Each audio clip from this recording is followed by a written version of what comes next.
व्यक्तिगत data, global power और आत्मनिर्भर टेक्नोलॉजी।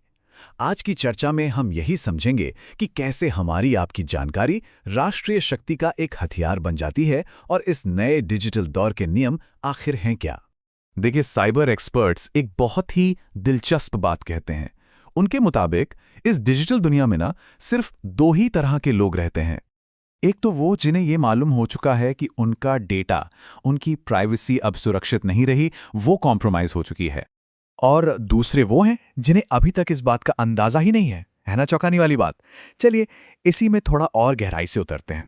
तो सबसे पहला और बड़ा सवाल तो यही उठता है कि ये जासूसी आखिर कर कौन रहा है और वो हमारे बारे में सच में क्या-क्या जानते हैं। एक छोटा सा उदाहरण लेते हैं, फेसबुक का। अब ये तो सब जानते हैं कि वो नाम, ईमेल, फोन नंबर लेता है, पर क्या आप जानते हैं कि उसे आपका घर का पता भी मालूम है, भले ही आपने कभी सीधे तौर पे दिया ही ना हो। और बात यहीं खत्म नहीं होती, वो आपकी राजनीतिक और धार्मिक सोच को भी ट्रैक करता है। और ये कहानी यहीं नहीं रुकती। जरा सोचिए, आपकी पेमेंट की जानकारी, आपने ऑनलाइन क्या क्या खरीदा है, आपका क्रेडिट स्कोर, आप फोन पर कौन कौन से दूसरे ऐप्स इस्तेमाल करते हैं, इंटरनेट पर क्या ढूंढते हैं, ये सब कुछ, हर एक चीज रिकॉर्ड हो रही है। और देखिए, ये और भी ज्यादा पर्सनल होता जाता है। आपके फोन में रखी तस्वीरें, वीडियोस, आपके सारे कॉन्टैक्ट्स और तो और आपकी निजी बातें, मतलब आपकी वॉइस रिकॉर्डिंग्स, एसएमएस और ईमेल तक भी एक्सेस किए जा रहे हैं।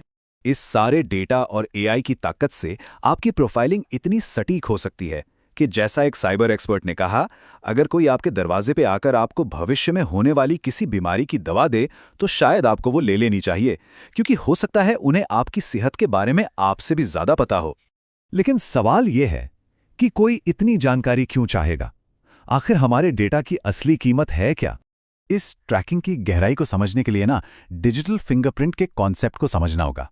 देखिए, हर इंसान का इंटरनेट इस्तेमाल करने का एक अलग, एक अनोखा तरीका होता है। आप अपना नाम, फोन या शहर बदल सकते हैं, पर अपने बर्ताव का ये पैटर्न आसानी से नहीं बदल सकते, और इसी से हमेशा आपकी पहचान हो जाती है। तो इस प्रोफाइलिंग का असली मकसद सिर्फ हमें जानना नहीं, बल्कि हमारे व्यवहार को कंट्रोल करना, उसे प्रभावित करना है। आपने भी शायद गौर किया होगा, आप किसी फ्लाइट टिकट को बार बार सर्च करते हैं और अचानक उसकी कीमत बढ़ जाती है। ये कोई इत्तेफाक नहीं है, ये आपके व्यवहार को नियंत्रित करने की एक कोशिश है। अच्छा, अब जरा पर्सनल लेवल से ऊपर उठकर देखते हैं कि कैसे यही डेटा और टेक्नोलॉजी दुनिया पर राज करने का एक बहुत बड़ा हथियार बन जाती है। तो सबसे जरूरी बात यह है कि ये चारों परतें एक दूसरे के ऊपर टिकी हैं। सबसे नीचे है आर्थिक और वित्तीय कंट्रोल, जैसे आईएमएफ और स्विफ्ट सिस्टम, ये बेस है। इसके ऊपर आती है टेक्नोलॉजी की दुनिया, जैसे गूगल और फेसबुक, जो डेटा और जानकारी को कंट्रोल करते हैं। और आखिर में ये सब मिलकर बेजोड़ सैन्य ताकत को जन्म देते हैं। एक ठोस उदाहरण देखिए, EA-18G ग्राउलर।